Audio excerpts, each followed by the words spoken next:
Hello, everyone, and welcome back to the Unhealthy Podcast. I'm your host, Uncle Marv.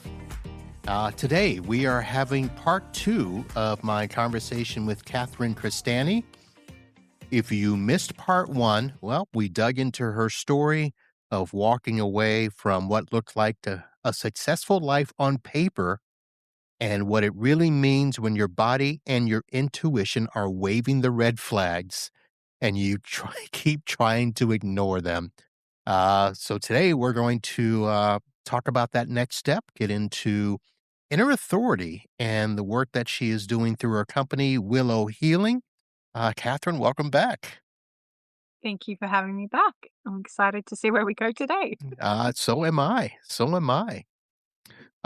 So I don't want to recap what we did on part one, but I do want to kind of ask the question of, since you walked away, because we're really only a year, from that, you're doing the Willow Healing Project.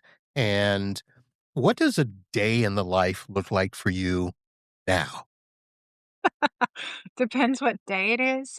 Um, my first priorities is normally my mum duties. Right. So I have that priority of looking after my little human. I homeschool as well, so there's that element of it Oh, too. okay.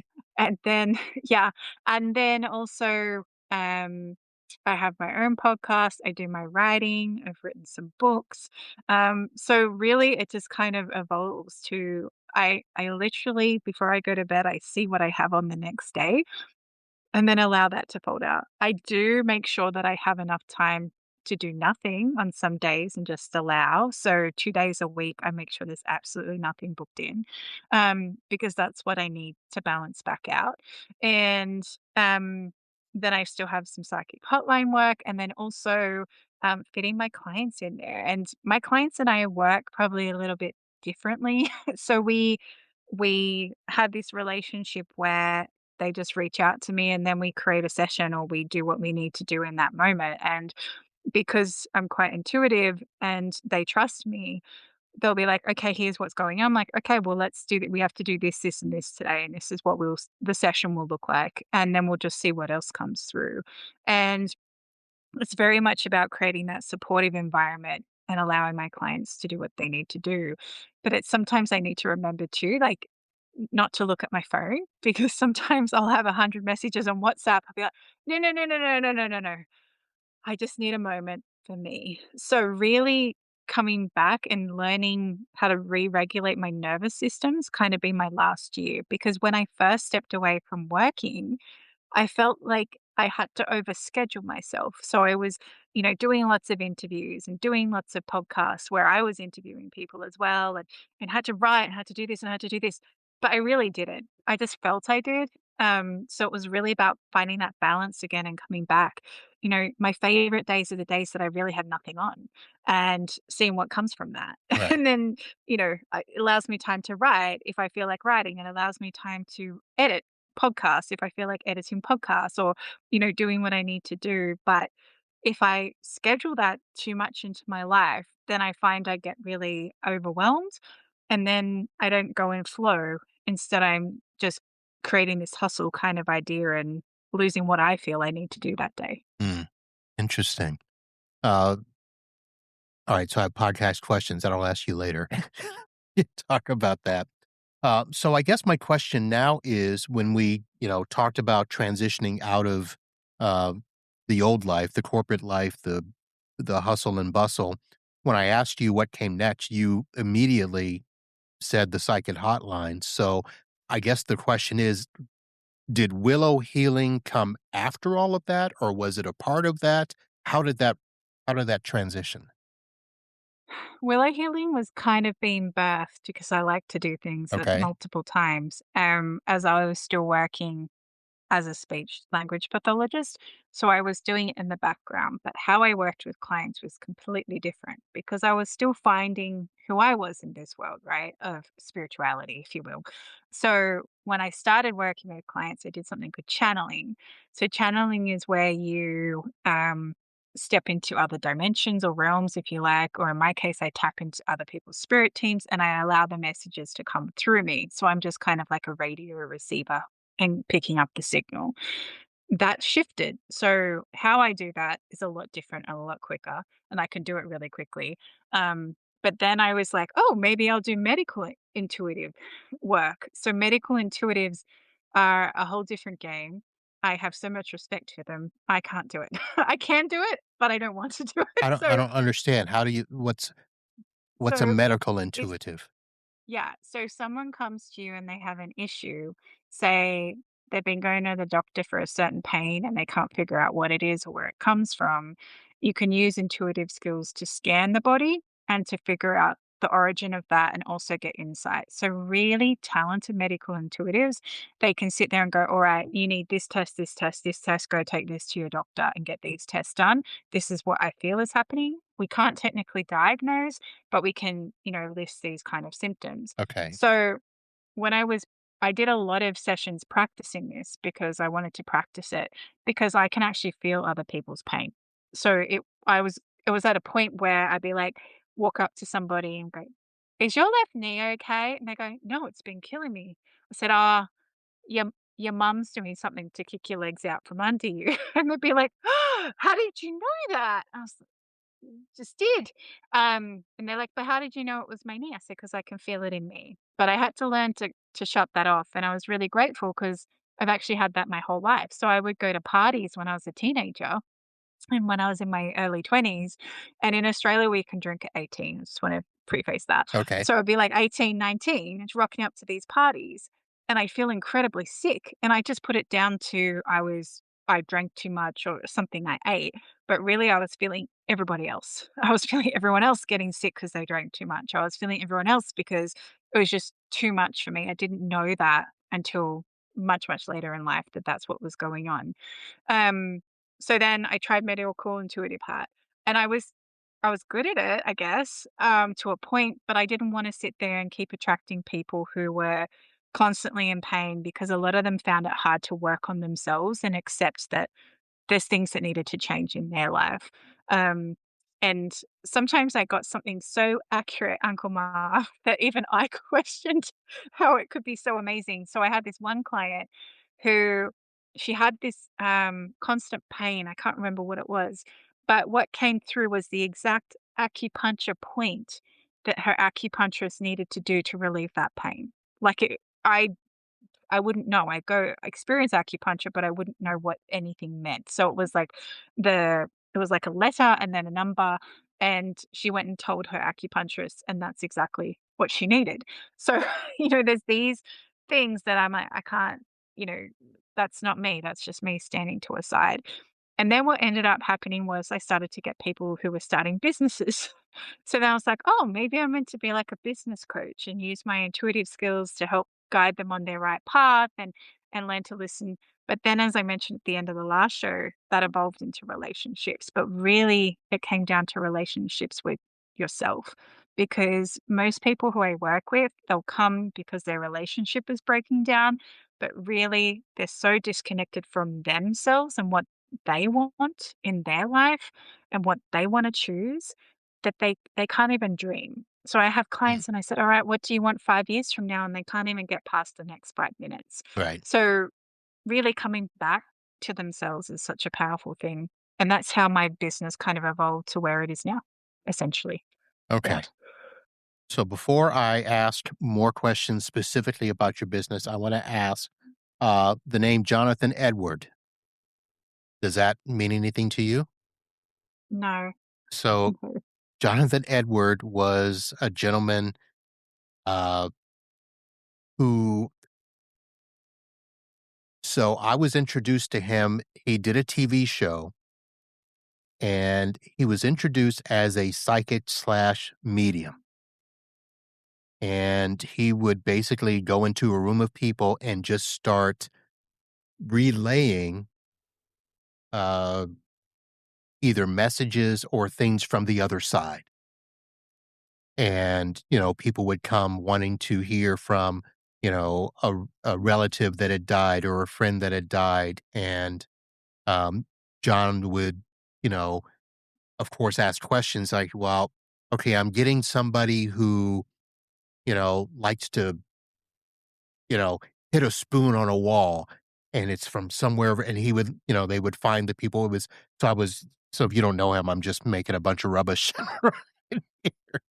But it sounds like something like he would talk about where he would just things would just hit him from people. Um, but it always felt like he had to figure out a way to turn it off because it was almost overwhelming to him sometimes and stuff. Do you ever get that where it's like, okay, I've gotta walk away? Yeah, it's interesting because I had to learn really quickly with certain things. Okay. So when my gifts started to come back online, because we all have psychic gifts, whether you want to believe it or not, we actually do.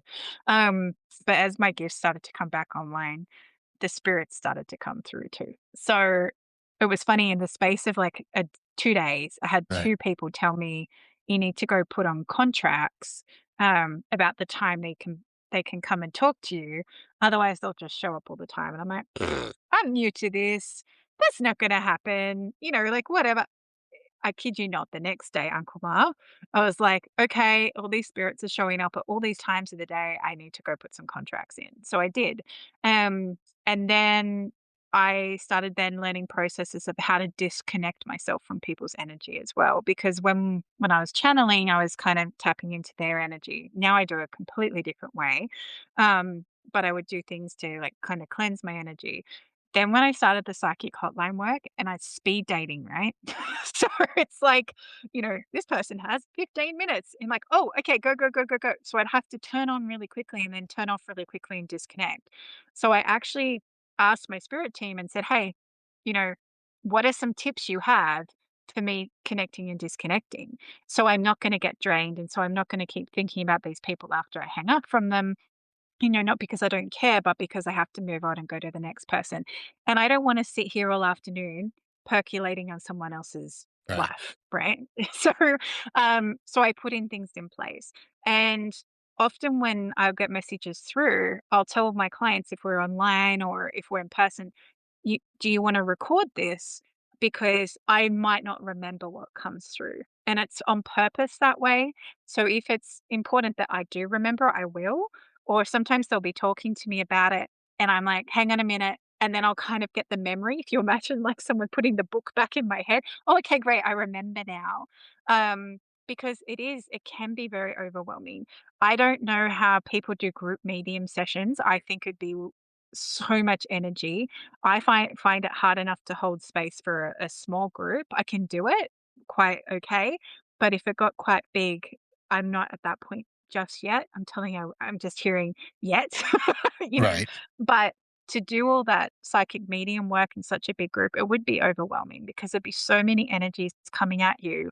And a lot of spirits, um, when they see that the door is open, they want to come running through. I don't say I'm a medium, but I'll have past loved ones come through if it's meant to be in that session. And then I'll just pass on the message that needs to come through. Okay. All right. Thank you for that. I just felt like I needed to let the audience know that I wasn't letting us go down this path without a reason, and uh, I was exposed to that with Jonathan Edward. I know that there's another medium out there called Tyler. Um, There's so many. yeah, I mean, Mm. um, but it is interesting, and I kind of wanted to make sure we talked about that because that is a lot of what you do with Willow Healing, and but you do it from what you said. It's relationships with self. Yeah, And I, for some reason, was just thinking it was just, helping people kind of center themselves, kind of, um, come back to, gaining some sense of uh, inner peace. purpose. Yeah. Well, purpose, inner peace. Um, I don't, I'll be honest, I don't understand the idea of purpose. I know everybody talks about you got to have a purpose, you got to have a goal. I'm like, the goal is to live, you know? Um, And preferably, we live healthy and be happy, which is why I came up with that tagline for the show. And, you know, But everybody has their own idea of that. So, Yeah, it's interesting because a lot of people I meet, when they're so lost in their relationship, their job, their career, with themselves, whatever it might be, it's because they feel like they don't know where they're heading.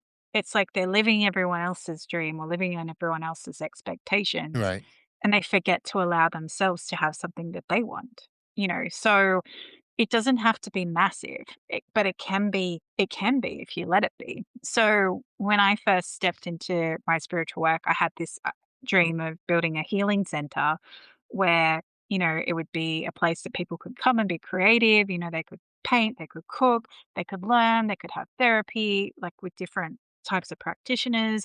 There'll be group settings. You could go out into the Australian bushland, and then my dream got bigger, and now I wanna be part of, co-creating a new kind of, I call it a spirit school, but I guess a school where people can come back to themselves and remember their psychic gifts and remember why they're here. Because we all have a purpose and a mission, and when people say, "Oh, what's your purpose?" It's like, well, what is your big dream? Like, and sometimes people don't know because we come so disconnected from ourselves. And like I was sharing, I had this client, and when we figured out what she really wanted, she had tears in her eyes because she didn't even realize that that was her dream. She was so talented with so many things, but we had to put it together in a way that felt right for her. And I said, "Well, if you could do anything, what could it be?" And she's like, "I would open a store and create craft that people can come in and do craft with their kids." And I was like, "Wow, that's beautiful. mm, Let's do that." But we get so stuck in thinking that our dream has to look a certain way, or we end up living somebody else's dream. And then we forget that we actually had a dream in the first place. right. And when we start to connect back with ourselves, that is where this purpose can come from. Or, you know, when you wake up, I'm sure you've had people talk about mindset every day, right? Like, Oh, what's yeah, your mindset and yeah. what's your intention and all that sort of thing. But if you don't have a reason for doing that, where are you going to go? It's like, why, why am I getting up at 2 a.m., which I did this morning? Why am I getting up at 2 a.m. to show up for this group cohort call if I don't believe it's aligned to where I want to head? If I don't think it's aligned to what I want to share in this world or what I want to do in this world. So sometimes not having anywhere to go can mean you have no motivation to get up and do things either. Did you feel like this was the path for you? I mean, you talked about doing those calls in the beginning and you thought it was just all relationships and, you know, I want to find my perfect partner and stuff, but you said that it changed, that it was really more about them. So h- how did you come to the conclusion that your mission for now, I'll say it that way, is to help people understand their own life, their own mission, their own direction? It was just observing how people were so disconnected. Like they were too busy putting their energy into what the other person was doing. And a lot of the times I would have these phone calls come in and I just ask the question, well, what do you want? And they wouldn't know how to answer that. So they were too busy worried about what the other person was doing and trying to control and understand that they forgot to come back to themselves.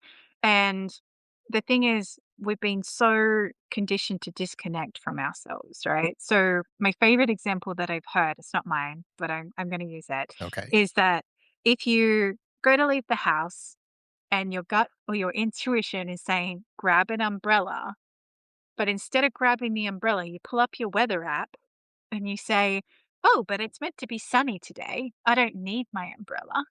And you leave, and 2 hours later it starts raining. You've just discounted your own voice, and you've just discounted your inner authority or your intuition over technology. The shift that's happening more and more now is more and more people are relying on technology. The amount of people I've worked with, both like in phone calls, but also in person, who are like, "Oh, I don't know why this person's doing this on social media, or this is happening on social media, or this is going on, or I was on chat the other day, or da da da da da da da," and they've forgotten. I'm like, why do you even care? What's that got to do with you and what you're doing in this life? So we've been almost conditioned to look for external reinforcement to what we should be doing rather than trusting what comes from within us. And it's because sometimes it can be scary. It can be Right. scary. You have to have courage to always back yourself as well. Uh, So part of me thinks that I agree with you about the technology aspect. We are relying way too much on technology for everything. But I wonder if somewhere our society has everything is based upon expectation and what is successful, what success Yeah. looks like, whether it's you need to have, particular job, X amount of money, the perfect, family with, 2.2 2.2. kids and a dog, Yeah. that sort of thing there. But but you're going even deeper than that. And I don't know why I keep wanting to ask you about inner authority. Um, because I This guess for some reason, what is that? I mm. guess we'll start. What does that mean? Inner authority. It's what your soul is telling you to do. It's what, your heart is urging you. And it's for me, it was that feeling that I should be doing something more every day. It's like this doesn't fit. I should be doing something more. And sometimes we think that more means you have to earn more money or you have to get the next accomplishment or get the next degree or, the next level of success on your business front. That's what I thought it was. But it wasn't. It was this isn't aligning and I'm not excited to be doing this every day. And I was until I wasn't. I got to work with some beautiful parents and some beautiful children and change some lives. But at the same time, it wasn't filling my cup up. And so in authority is you actually already know things without even knowing why you already know things, because I believe that when we come into this world, we kind of have a map that's already been laid out for us, but we always have choices on which way we can go along to get to our destination. Bit like how you said, isn't your goal to live? Well, it is to live, but would you rather live and be excited and joyful every day? And I'm not saying I'm like this all the time, majority of the time, but some days I am sad and depressed, and that's okay. I'm allowed to have that balance as part of the human experience.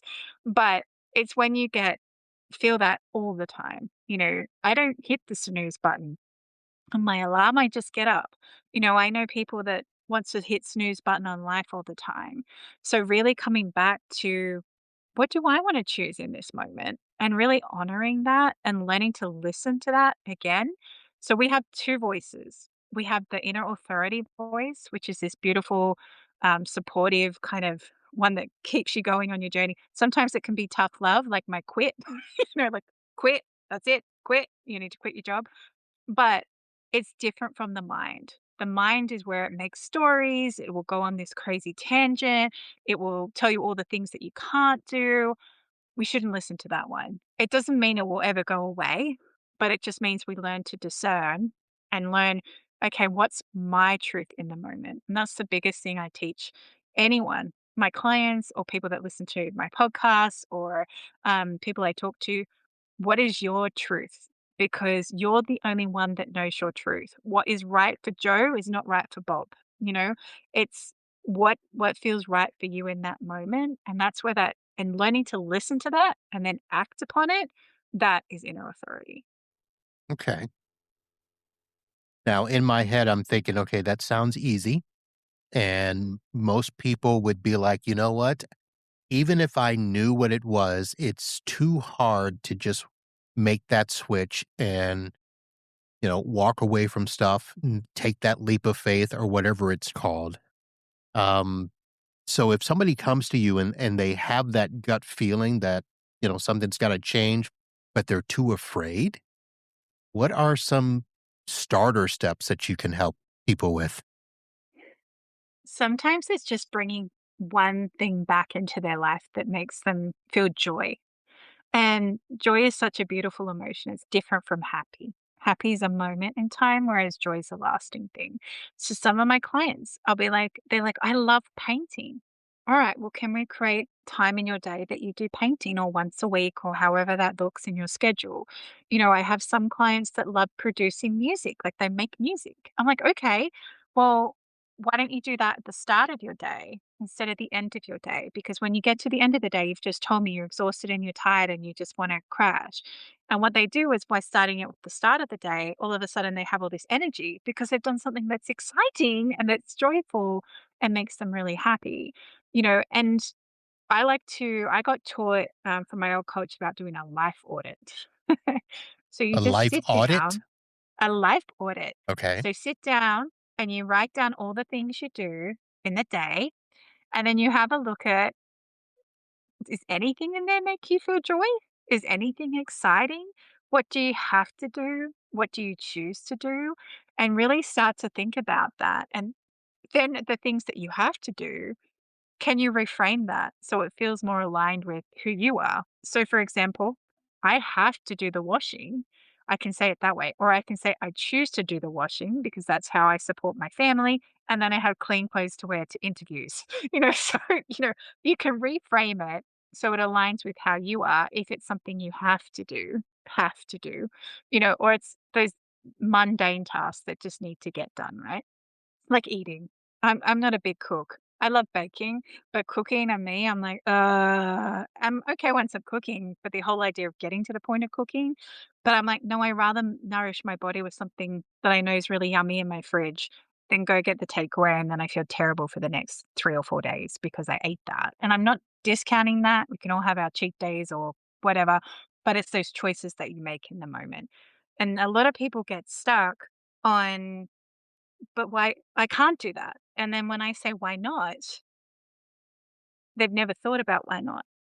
Because sometimes the things that we think we can't do are the things that we're missing the most out on, getting the most joy and happiness in our life. And if you have more of that joy and more of that excitement, you have more energy, which means you have more time, which means you have more time to do other things. And all Yeah. of a sudden, it's this beautiful cycle just from starting with one thing that makes you feel joy in your day. Well, I think a lot of the times when somebody says I can't, it's probably out of some sort of fear, some sort of rejection, or they've been told you can't do that their whole lives or something like that. But if somebody is starting to make that turn, so a few minutes ago, I was thinking, okay, what if somebody's listening to themselves and they are just completely wrong?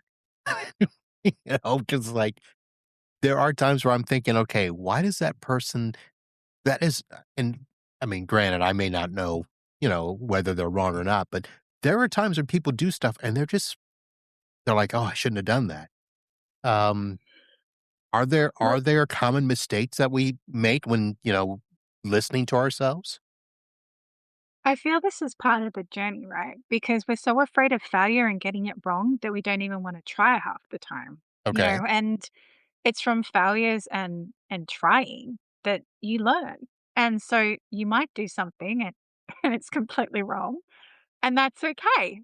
If you do it again the exact same way, and it's still completely wrong, well, you haven't actually learnt anything and you have chosen not to grow and expand in that moment, then I would say, yeah, there's something really not right there, especially if you go to do it a third time. Okay. So um, it's really sometimes it's about learning to discern. So discernment is that ability to decide what feels right and what doesn't feel right. The more you learn to trust yourself, the easier it gets. So to me, I've gotten to a point where my body actually has a whole somatic response. So if it's a yes, I get goosebumps over my whole body. But if it's a no and a definite no to an opportunity or something, I actually want to throw up. I actually start gagging. Like that's the point that I've gotten to, and it's really quick. I'm like, nah, not doing that. No, thank you. Or, oh, yep, that feels great. Yeah, I'm saying yes to that. I don't know what it looks like yet, but I'm just saying yes, and I'll figure out the rest. And so, um, that can be something that you just learn. But if you're afraid to make a mistake or afraid to do something wrong, then just try and pull out that little bit of courage and just do something little and have that little perfect, do something small. Oh, I really want to create a podcast. What can I do to start that? All right, go buy a microphone or research different platforms or, you know, whatever it might be. Just give it a go and try it on. And if it doesn't feel right for you, at least you know you've done that and there's no regrets because you've tried. All right. We're going to run out of time, but I want to ask you this question for sure because you've made two references to music.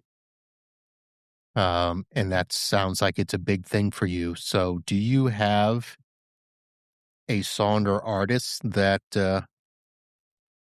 shifts your energy all the time?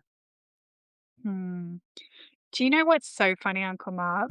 I will have songs magically appear in my Spotify like list that I have never seen or heard from before, and they're exactly what I need in the Really? moment.